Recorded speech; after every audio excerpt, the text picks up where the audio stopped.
Hello and welcome to Coaster Curt's commentary. I am Coaster Curt and this is my 2025 roller coaster rating series, where I rate all 103 roller coasters that I rode in 2025. I used a unique 10 metric system to rate roller coasters, and I explain everything about it in my coaster ratings explanation video that I will link down in the description. Most of these videos were filmed a while ago, before I knew I was going to start a YouTube channel and before I knew how microphones worked, but I've done my best with the audio and I really hope you enjoy this series. Up first in this series is the incredible collection of roller coasters at the roller coaster capital of the world, Cedar Point.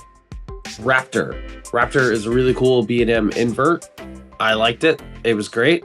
Intensity, we're gonna give it about a 8 for intensity. It's pretty intense. It's not crazy, but we'll give it a 8. For pacing, it hits you with element after element pretty much non-stop. I don't think we had a break run in it.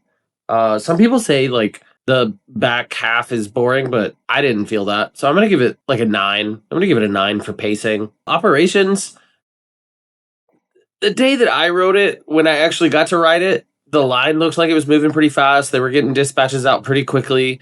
But the first day I was there, it was down for most of the day, and I had heard that it had been down for like 2 weeks.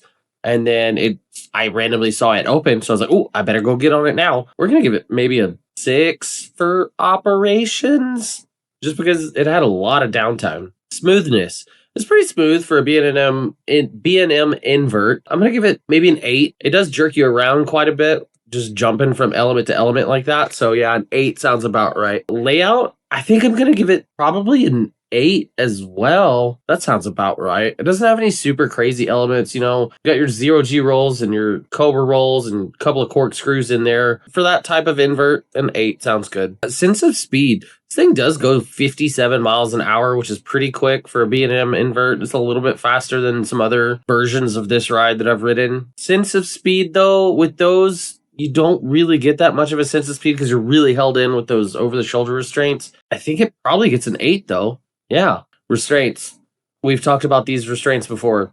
I'm not their biggest fan. They're the over the shoulder. They come up high around your ears and necks. When I rode Raptor, I actually hit my piercing really hard and it got really swollen. I'm giving it a 6. Theming, not a whole lot of theming going on. They have a nice Raptor sign. It's painted bright green. Can't really miss it in the park, but there's not really that much theming going on.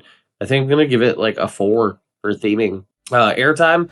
You really don't get that much airtime on these things. There's a little bit in the 0G roll, but you're also rolling at the same time, so it's kind of not really, kind of sort of is, but not really airtime. So I think I'm going to give it a 2 for airtime. Significance. It's the only major B&M invert at the park. There's multiple rides very similar to this at other parks. I'm going to give it maybe a 5 for significance. Raptor gets an overall rating of 6.4 out of 10. Its lack of theming and airtime hurt its overall score, but that doesn't mean it's not a fun ride. There's usually not a long line for Raptor, and it's a pretty cool B&M inverted coaster, so I definitely think it's worth a ride whenever you visit Cedar Point. Be sure to subscribe to my channel to follow along in my roller coaster rating series. Thank you for watching Coaster Curt's commentary, and don't forget to enjoy the ride.